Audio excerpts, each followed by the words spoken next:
Halo teman-teman, balik lagi di video gue. Kali ini gue ingin memberikan informasi ke teman-teman yang mungkin belum tahu kalau seandainya 5G akan hadir di Indonesia sesegera mungkin. Apa alasannya? Yang pertama, ini antara dua operator ya, Telkomsel dan Indosat. Indosat saat ini sudah melakukan submit dokumen ke Kominfo untuk uji layak operasi atau ULO ya. Sedangkan Telkomsel itu malah sudah lolos, sudah mendapatkan hasil dari hasil ULO-nya. Artinya Telkomsel sudah bisa mengkomersialkan layanan 5G mereka. Nah, kalau ada yang tanya, kapan nih kalau gitu Telkomsel meluncing layanan 5G-nya? Itu tergantung dari pihak Telkomsel, karena secara izin mereka sebenarnya sudah dapat. Jadi ini paling kita hanya tinggal menunggu waktu ya. Nah, dari dokumen dari Kominfo itu 5G itu sebenarnya diprioritaskan di beberapa daerah ya, yaitu untuk implementasi awal ada di 6 ibu kota Pulau Jawa, 5 destinasi wisata super prioritas, ibu kota negara, dan salah satu industri manufaktur pada tahap implementasi awal 5G ini. Itu kota-kotanya itu ada di Jakarta, Serang, Bandung, Semarang, Yogyakarta, Surabaya, lalu ada di daerah Borobudur, Danau Toba, Likupang, Labuan Bajo, Mandalika, dan salah satu kawasan industri manufaktur ini belum ditentukan ya wilayahnya.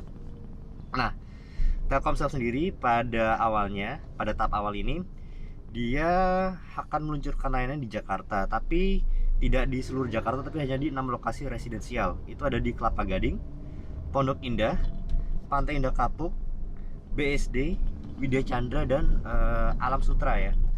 Dan untuk berikutnya nanti Telkomsel akan meluncingnya itu di Medan, Batam, Bandung, itu di Telkom University dan ITB, Balikpapan, Solo, Surabaya, Makassar, dan Denpasar. Nah, jadi karena layanannya masih terbatas, mungkin sifatnya belum terlalu komersil ya. Paling nanti Telkomsel bakal trial dulu ke pengguna.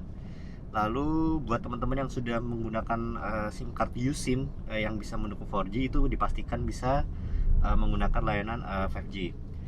Nah, untuk Telkomsel sendiri dia akan menggunakan pita frekuensi radio 2,3 GHz dan frekuensi radio 1800 MHz, yang artinya dia tidak akan menggunakan frekuensi 900 MHz millimeter wave ya, dengan speed lebih cepat seperti di Amerika, namun dengan jangkauan lebih rendah. Jadi untuk Indonesia sepertinya operator regulator lebih menekankan pada jangkauan bukan pada kecepatan, seperti itu. Jadi nanti buat teman-teman yang kalau misalnya pengguna Telkomsel dan HP-nya sudah support 5G dan tinggal di wilayah atau beraktivitas di wilayah yang tadi sudah disebutkan, itu dipastikan bisa untuk mencoba layanan 5G Telkomsel. Nah, untuk Indosat sepertinya akan menyusul karena dokumennya sudah disubmit ke Kominfo. Jadi saat ini di Indonesia baru 2 operator yang serius untuk mengadakan implementasi 5G di Indonesia. Masih kita tunggu satu operator besar yang akan meluncurkan, yaitu XL ya. XL kan penggunanya juga cukup banyak. Jadi mungkin diharapkan jika 3 operator tersebut sudah implementasi 5G di Indonesia, mungkin hampir sebagian besar masyarakat bisa menikmati ini.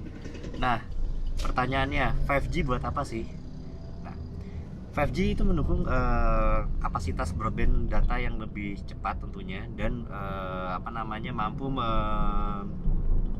mengkoneksikan beberapa perangkat sekaligus. Jadi ini lebih ke IoT ya. Seperti kita tahu sekarang banyak perangkat smart home, lalu ada mobil pintar nantinya. Itu membutuhkan koneksi yang sangat cepat agar data yang disalurkan lebih lancar. Jadi kalau misalnya teman-teman kebutuhannya masih chatting, video call, sebenarnya sih untuk 4G aja cukup gitu. Nah, untuk tarif kita masih menunggu skema tarif apa dari operator Indonesia. Apakah sama seperti sekarang, itu satu tarif bisa untuk 4G, 3G, dan mungkin nantinya bisa 5G, atau enggak nanti jika 5G sudah hadir, apakah 5G tarifnya lebih premium dibandingkan dengan paket 4G dan 3G. Itu masih kita tunggu.